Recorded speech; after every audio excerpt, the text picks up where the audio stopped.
I'm looking at a Winter Wyvern replay here.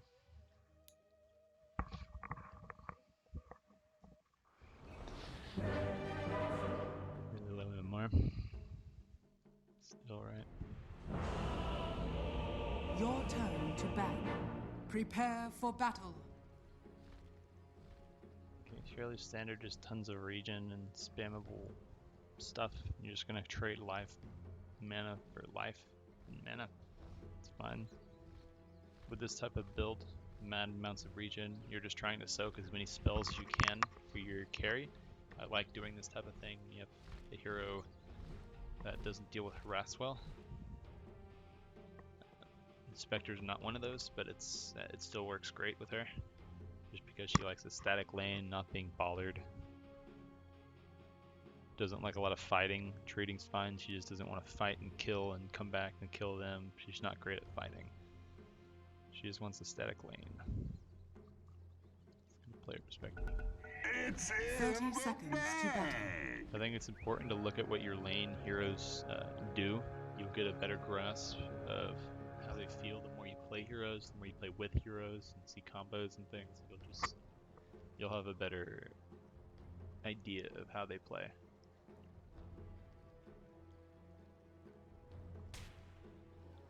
You still haven't looked at Crystal Maiden's items yet. You could have a ward or a fairy fire and a stick. You never know. This is very important. We actually have no clue if she had wards or not. As a support hero, you want to be checking her especially, because if she has an observer ward, she walks here, stops, turns back around. You can watch her place the ward and know exactly where it is, and then just come deward it for 200 free gold and a third of a level. She might have a stick and a fairy fire, which means if she did that one last hit and she sticks and fairy fires up, she doesn't die, and that makes the difference.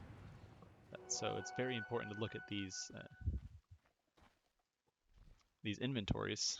Heroes like Monkey King, for example, might buy an Orb of Venom, which slows you when it hits you. So if they hit you once, they hit you 5 times. It's a big thing to know. So always be checking their inventory. What does Lifestealer have an Orb of Venom? Do we ever look? No? Okay. Did he buy regen at all? That's good to know. If he didn't buy any tangos or salves, harass the hell out of him and punish him.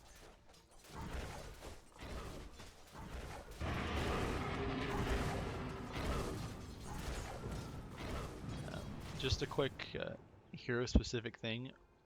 Arctic Burn burns them for percentage of their current health per second, but it lasts 5 seconds and it doesn't stack for multiple attacks. So essentially what you want to do is you want to hit them and then hit the other person. And you want to hit both of them at least once every 5 seconds to keep the duration going. Because if you look at this, it's almost over. You can hit him again, you know? You hit the Crystal Maiden like 3 times before you hit the Lifestealer. That's an extra 4 seconds of burn, which is like 20% life. So by not hitting that Lifestealer once first, you like gave him like 15% of his life back, like an extra 2 tangos. I like that you're understanding that pulling is important. You don't have to actually walk into the creep camp to pull it. You can just right click them. I'm assuming that's just a misclick. Please don't auto attack the neutral camp. Your goal is to kill as many of your own creeps as you can while you're doing this, so you want to be making the jungle creeps last as long as you can and kill your creeps as fast as possible. I would be hitting my own creeps. If it's a stacked camp, you can auto attack them because you're trying to get the gold, but if it's not stacked, your creeps aren't going to die past that.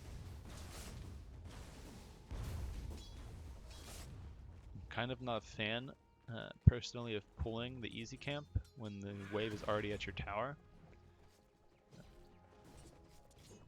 Because then this happens. It's something I would have considered this game. Let's go back to the beginning of the wave. Or, the beginning of the game, I mean. Right here, you could have done something really cool. So I see this lane. I see that we have no good tower shove. Their Crystal Maiden naturally pushes the wave actually, and their Lifestealer seems to just be auto attacking creeps. So it's already clear they want to push the wave, or at least they're going to more than we typically will. And additionally, Spectre is not an aggressive hero in lane. Heroes like Juggernaut can be very aggressive and push the wave, come back, and go do whatever they want. They're strong. Monkey King is very aggressive. But Spectre is a static farmer. She's a static laner. Her dream lane is just sitting right here in front of her tower, last hitting, with an armor buff over, and the enemy heroes way back here. You're both just farming. So what I would have done here, because you don't want to be doing this whole pull back and forth game with a Spectre, you just want to be static farming, they're going to be the ones that want to pull this, because you're not going to be able to push the wave hard enough to utilize the hard camp. You can do this on heroes like Underlord or Tidehunter, because they push the wave so hard, you're going to have a full wave under tower, and by the time that wave dies, whatever creep wave you've pulled down here is already dead. But your heroes, if you push as hard as you can, you might get one creep under the tower. Or two creeps if you're lucky. By the time those two creeps die, you're just now getting the pull off. And then they come contest it, or they stop you, and it's not great. So immediately what I'm thinking is I want this camp blocked. Because we're not going to be able to utilize it. We want the wave here, but if the wave's here, they're going to want to be pulling. So it's only beneficial to them if this creep wave's here, this creep camp. So what you can do to block the camp is you can either place a sentry, or more effectively right now, press Q now, and you can walk into the box. If you're standing into the box at the minute mark, it doesn't spawn. When you have a static lane farmer like this, and she's able to farm against their offlaner, because Lifestealer's not going to pressure her out. Lifestealer's not a pressure hero, he just wants to farm too. He doesn't have stuns and slows of damage, he just has sustain. They both want to just farm. You just kind of want to keep the wave back here. And so what you're going to notice is that they're going to be trying to pull this camp. So your two jobs in a lane like this is to pull when it pushes and keep them from pulling when it's not pushing. So if it's not pushing, your only job is to stay back out of XP range so your Spectre gets levels and keep them from pulling. There is this trick where you can still pull the easy camp. I would recommend practicing it actually. It takes like 20 minutes to practice it. In a private lobby, you can learn the command. It's like dash spawn neutrals, and you can do it on every wave. Just practice this. So what it is instead of pulling at like 46 or 45, 44, you're pulling at like 48, and then standing way behind the creep wave and letting them hit you way, like just hitting near the range creep, and it's only going to aggro like 2 creeps. Those 2 creeps can come back here and help you kill the camp, and then the 2 creeps will die, and the wave's not going to push out. It's actually going to push back to you back here again, but not so hard that your Spectre can't control it. Your carry can't control it. So essentially what that means is your carry has control over keeping it here. You've effectively made it almost impossible, if they don't pull the hard camp, to make this equilibrium not here, and you still get to be farming over here. Your carry shouldn't be dying at 2 minutes in under tower to like 2 creeps. They can't tower dive with 2 creeps at level 1. So this is a great thing to learn to do. This is a primary example of a lane where you could be doing that. I think pulling here. The wave is pushing because you have 2 range creeps, so it is fine to pull. But I would be looking at also watching this this pull. Because once you pull this, what the enemy team wants to do when you pull is pull their own hard camp. So immediately after I pull this, get maybe 1 CS, and then be looking over here. If I see the Crystal Maiden walk over, I'm going to hit the camp. Do we have vision on it? We do. And you can just press Q and hit the creep, and it's going to pull back. She can't pull. Stand here. Stand here.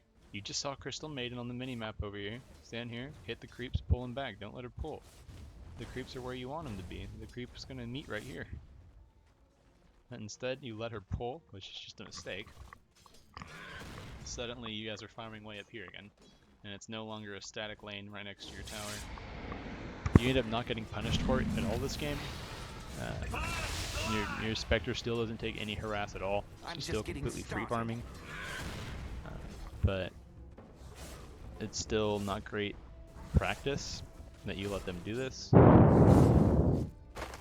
Even though you got the big creep, it's almost not worth it really. Because now the creep equilibrium is crazy and you're not denying every single creep. They're actually getting some CS under tower. Dire's middle tower is under attack. This is a great camp to pull, by the way. It does a lot of damage. The ranged creep does anyway. You just have the two little melee boys tanking for this massive damage range creep, and it kills like really fast. It's great. You want your own creeps to die so fast.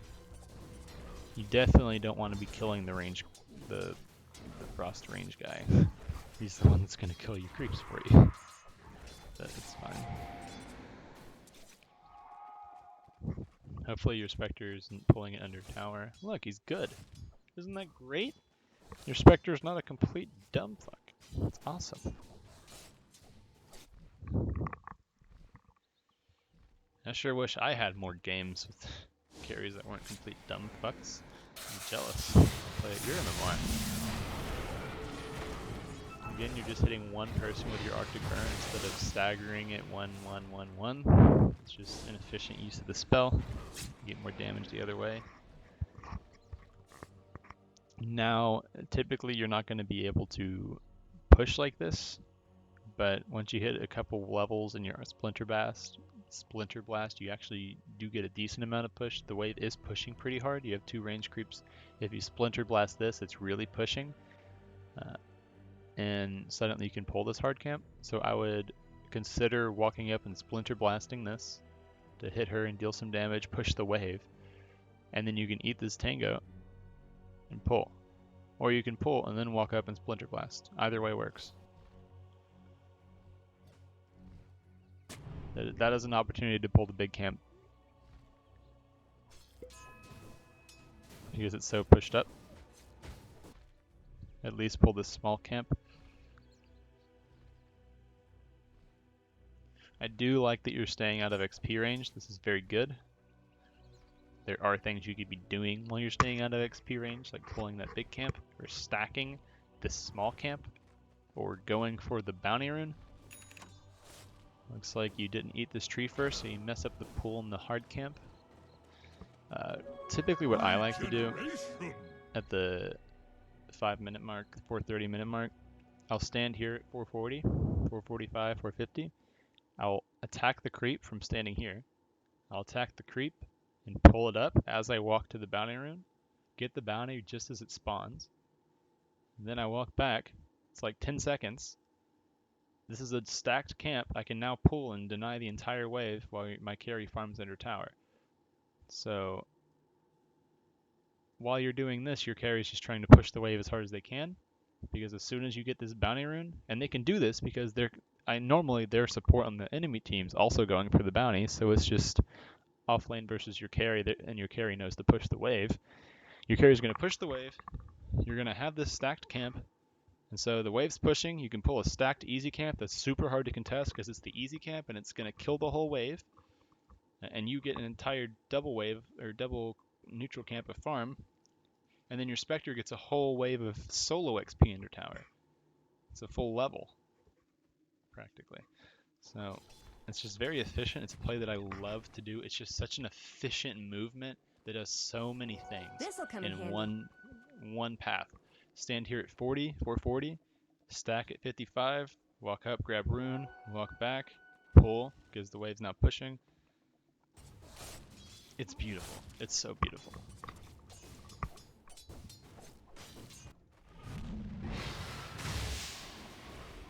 I don't know why you're pressing W here. You don't have any clarities. You're a very mana hungry hero. You don't want to just be farming this like this. You could be pulling the creep waves and having having the next creep wave help you farm this. I like that you're giving solo XP to your Spectre though. You're recognizing that she doesn't need you over there right now to farm. She's farming just fine without you.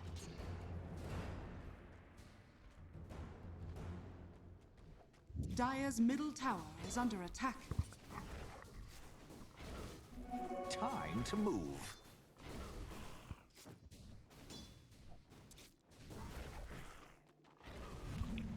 I like that you're pulling. It's fine.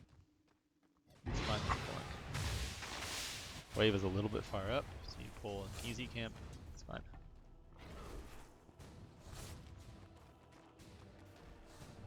Please get away from XP range. Look at you. You're learning. You don't need to zone the Crystal Maiden. She's fat. She has Tranquils. If you looked at her items, you would know this, but harassing her is going to do absolutely nothing because she has Tranquils, and she's just going to heal up from it. At this point in the lane, now you're griefing Equilibrium. At this point in the lane, with or without you in this lane, Spectre free farms. If the wave pushes up, she can pull the hard camp herself. She doesn't care. This Crystal Maiden cannot do anything to this Spectre. The Spectre is going to absolutely free farm with or without you. And in fact, you're griefing because you're just standing in XP range under tower, stealing all the XP. I don't know why you're here anymore. This is a concept that people, even at my MMR, I occasionally see. People overstay their welcome as a position 5 for their own team. They're not like overstaying by diving or like being the last to leave a fight. They're overstaying, staying in their own safe lane, staying near their carry for too long. At this point, I mean, if it was me playing, I would have given more solo XP. My Spectre would be 7 or 8. But even level 6 in this lane appears to be enough, because Crystal Maiden has Tranquils for farm. Spectre's freaking free farm, absolutely unkillable right now. She's free farming with or without you in lane so far. So what I'm thinking is I have boots as well. This makes it even easier. Buy a couple sentries, a couple wards, maybe a smoke if you want to. Walk towards mid. Walk towards top. The place to be really is top, but you can walk through mid, maybe get a gank or do something on the way. Or play some wards, deward something. But my movement now is walk up through here. Maybe smoke here, walk around. And then gank mid. Toss up a sentry. Toss up a sentry over here and check up there for a ward. And head top. And then just stay top. Juggernaut is very good with slow heroes, like heroes with slows. You're a hero with 2 slows. It's very good for you to play with a hero like this because of his Blade Fury. If you look at net worth, Monkey King is having a great game as well. The strongest hero on your team, so you kind of want to be playing around him. Spectre has Haunt, so she can be in any fight, so you want to be setting up fights around the map for her to go to if they look good. But more importantly, keeping the enemy heroes away from her, because she's free farming as long as she's not getting ganked. But to summarize the concept though, and just make it as simplistic as possible, every game is position 5.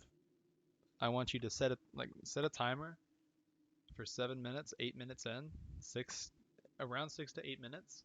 Look at the clock.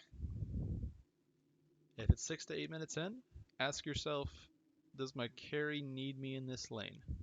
What am I doing for my carry being in this lane? Right?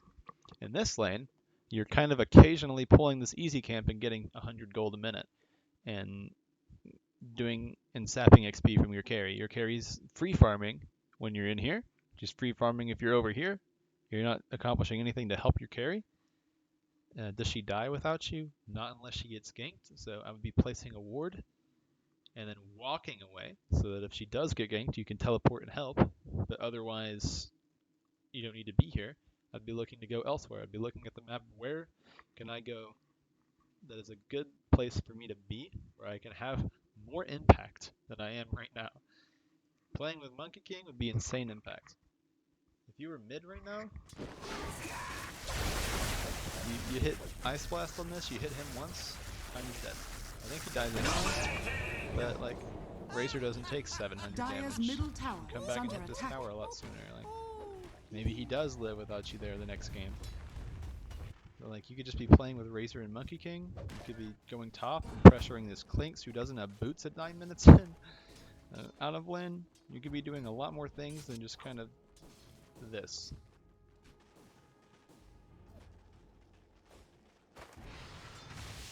Spectre does not give a crap.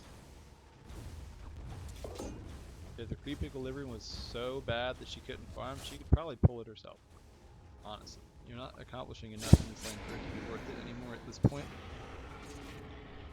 Spectre is probably the ultimate example of a hero that does not want his support with him anymore.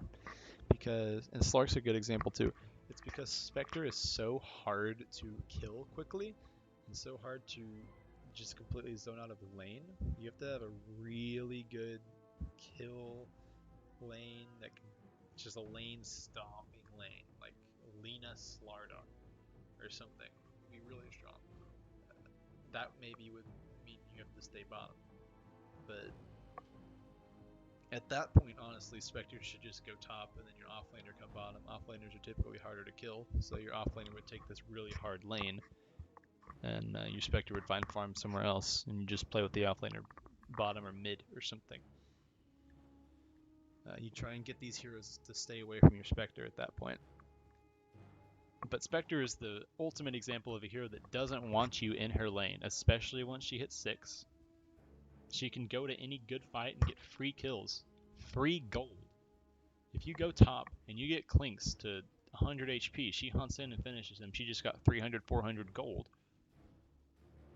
You're just giving your carry 3 stacked camps. Just by being in a different part of the map, you didn't even have to stack camps. And she's a Spectre who doesn't even flash farm. She just gets, it's really value. These heroes that don't naturally flash farm, 400 gold's so much more. Just don't play around Spectre. The best way to babysit a character that doesn't want to be fighting is to get the heroes on the other side of the map. The best way to do that is to send your heroes to that side of the map. If the enemy team sees that you have 3 or 4 heroes top, they're gonna send a hero mid maybe, but they'll send some heroes top too. They're not gonna go bottom and just kind of farm down here. They're gonna try and deal with whatever you're doing.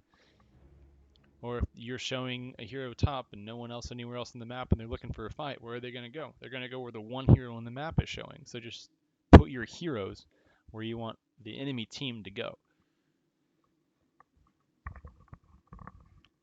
So you don't want the heroes near your Spectre because she can haunt in and she just wants to farm right now anyway.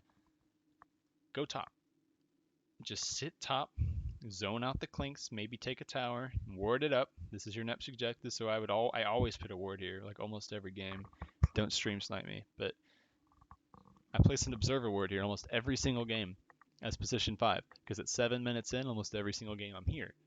And so I smoke from back here. I smoke, walk up, throw down an observer ward so it can scout out any support action or him backing the jungle. Any TPs in to defend, I can see it. I place a ward behind the tower, and I'm smoked so they don't see it. And then I throw some sentries down. And so I know that they don't have vision over here. And this area is suddenly super hard for them to play because we can see them when they can't see us. We have more heroes in an area that they don't want to fight because it's their own safe lane. It's suddenly just such a great place to be. And you're on the opposite side of the map from your Spectre. It's just perfect. So I would be top. But I'm going to shut up about leaving lane. I think you've got the point. You just ask yourself at 8 minutes, do I need to be here? If you don't, leave.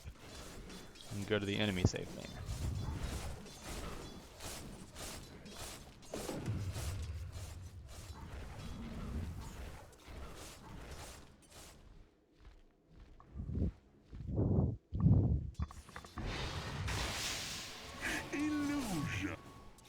Dire's top Throwing tower W's is out, under attack. pushing the wave when it doesn't do much for you. Spectre doesn't want a pushing wave. She wants a static lane that she just sits and farms. Neither of your heroes do damage to towers. Spectre does 70 damage a hit. You do 55 damage a hit. What are you gonna? You're not like a PA who's building Desolator and has 120 damage a hit, and Dire's middle even tower then, is under attack. that's not enough. You're not a Leshrac. You're not a Shadow Shaman. These heroes that have abilities that take towers. You're not strong heroes either, so you can't just man fight at their tower and force reactions. You don't want that.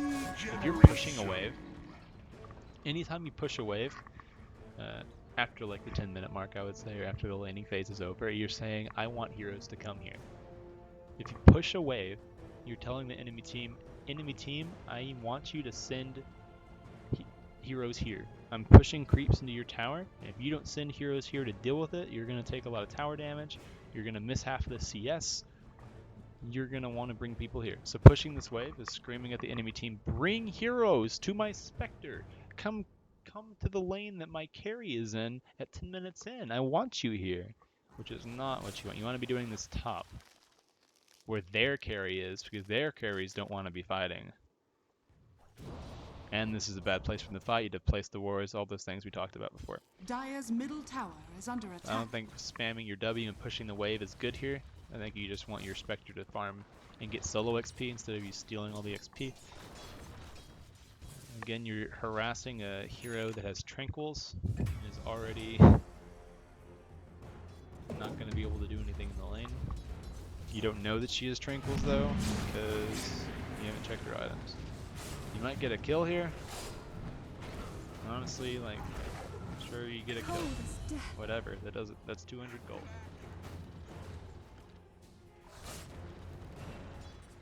Look at all this XP you've stolen. Your Spectre's missing 2 levels. Radiant's top tower is under attack. We finally go top. Radiant structures are fortified. Finally. Good. We're in the right part of the map. We can sit here, Oh, I love this part. get the bounties, make some plays, take the tower. Dire's structures are Up. fortified. And you're walking back bottom. You are walking back bottom again. Under attack. Why are you here? Oh my god. Dire's Why are top you tower here? is under attack. What are you doing? Dire's top tower Okay. has fallen. You need to be shipping yourself clarities as well. I've been noticing throughout this game you've had like half mana and low mana the entire game. Even with arcane boots, that doesn't just make your mana problem go away. This is only every minute you get one spell use. This is a 7-second cooldown. You need 10 times that for you to be happy. So you need to be buying clarities. I would be rushing this void stone and buying clarities as much as I can. I'd have like 4 clarities here and then saving for a void stone next item.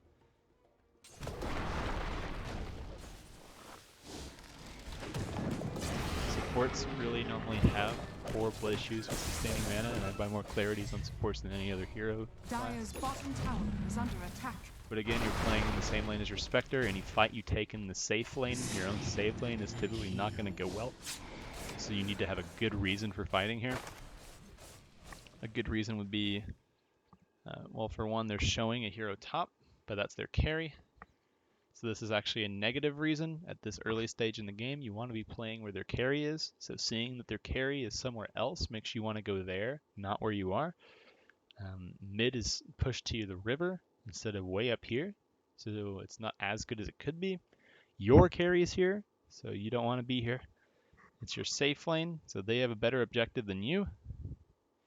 Normally, in my MMR, what we do is once we take the safe lane, we go mid lane, and then after mid lane, we're trying to take control of this area and take Roche. Once we get Roche, this is pretty early for Roche. So after I take these 2 towers this early, maybe I would smoke through, get a pick off or 2, and control this area, ward it up. And then once we've controlled this area, we're defending our tower down here. We have all of this. They're not allowed in our jungle, so we're just farming more of the map than them. We're farming, is it going to let me draw? We're farming this much of the map. More like that. And they're only farming this much of the map. See the difference in how much farm we can get versus them? If by just occupying their jungle and not letting them take this tower when they do try. Normally you just have a very strong, like, D-pusher hero. Actually, Winter Wyvern's a pretty good one because your range on this is so far. You can just sit back in the trees and spam it and kill the waves.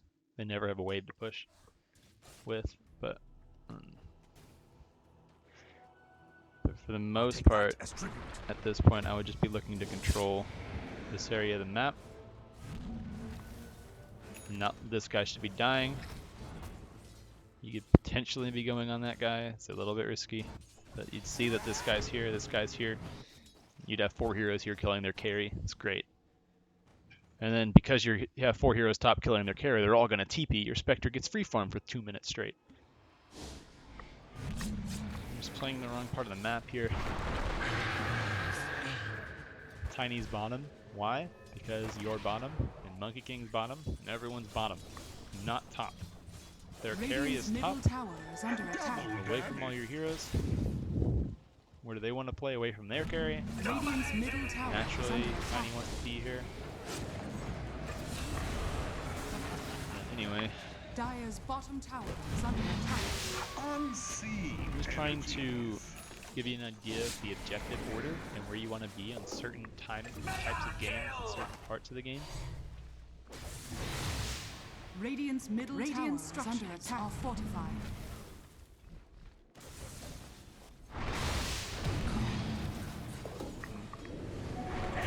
Your spell usage isn't horrible. Radiant's you get your bottom spells tower out, which is I under like. attack.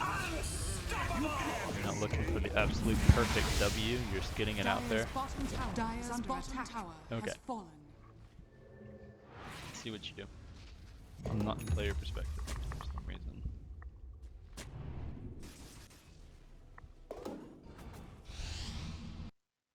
What?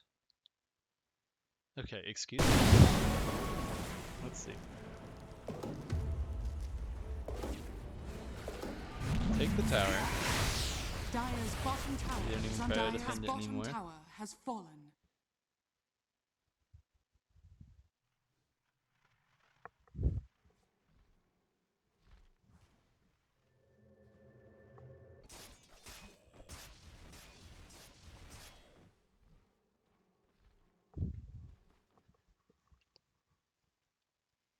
I feel like you know what I'm gonna say before I say it. Why are you top now? Rather, why are you TPing top? Why did you TP here? You've committed to being top. There is some drastic need to be top immediately. So there were 12 creeps in your tower and 4 siege creeps. 3 heroes were here killing Juggernaut. No. Juggernaut's safely hitting a jungle camp when there are 4 heroes showing elsewhere and the wave's all the way up here. Why are you TPing here? Just walk through mid, cast a Splendor Blast or 2, then walk top. Or smoke with your team there or something. There's no reason to teleport. Now what happens if they push bottom? At my MMR, if I have a ward anywhere in this area, if I somehow found out that you TP'd here, immediately I'm screaming at my team, everyone go bottom. It's a 5v4. Take the tower. It's a free tower. They cannot possibly defend it. They have a Spectre at 20 minutes in. Spectre can't fight very well. Well, she's actually farmed as shit. But I'm immediately saying, let's fight. This is the perfect time to fight because one of their early game heroes is suddenly completely incapable of being here. If we just suddenly send 4 heroes, show 4 heroes on this way, we all run right now immediately 4 heroes here. She can't be here. We just take the tower before she gets there. She'd have to walk across the map, and if she does do that, it's just super inefficient. She's not doing anything that whole time, and then the whole team's just sitting here as 4 waiting on her, doing nothing while your team is farming these camps. This'll come in handy. It's just not good. Teleport is very sketch.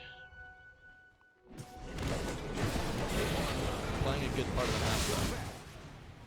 Your next objective is Roche, so I do like that you're playing this part of the map. The objective order you want, once you've taken all 3 tier 1s, you want Roche, and triangle. You want to take Roche, then get in their triangle and place high ground wards, and then sit on the wards and Dire's just keep top farming tower mid is under with attack. your off lane.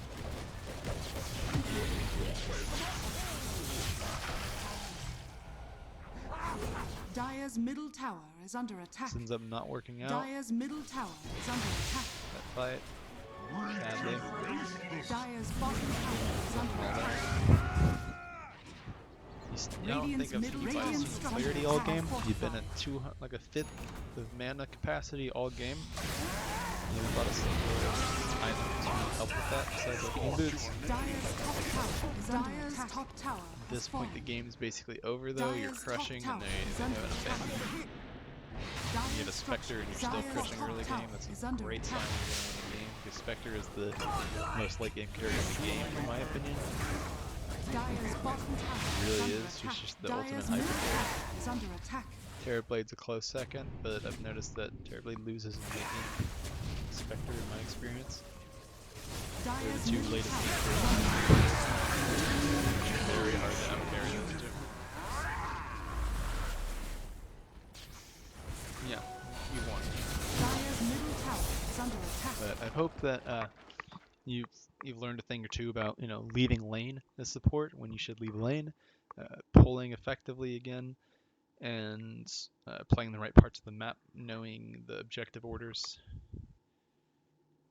and buying more mana regen. Also, rule of thumb: if you're pushing the mid tier 2 and you haven't taken Roche yet, you're doing something wrong. The mid tier 2, if you look at the map,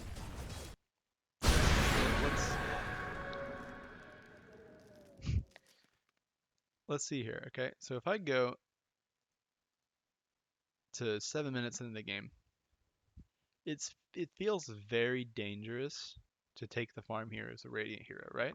It's very dangerous to go back here. It's very dangerous to farm this camp. Why is that? Why does it feel so unsafe? It's so far back in their territory, but also they have a lot of teleport and vision and defensive areas that are still up that you're walking past to get there. They have a lot of ways to get to you, a lot of defensive layers that people have to just walk through to get to you. It feels very unsafe. And it's hard to get to without being seen because of these towers. You have one way to get through to get there. And that means only one way to get out. So you have one exit. If they come from this way, you just die. That's why it's unsafe. The moment this tower dies, you suddenly have access to this camp, to this camp, to this camp, to this camp. You can walk all the way over here and get to these camps maybe. This tower kind of protects these two, but not much. So this tower opens up these two camps and somewhat this like area. This tower opens up all of these and this camp and makes it a lot harder to push your tower because their next tower is suddenly 3 times farther back.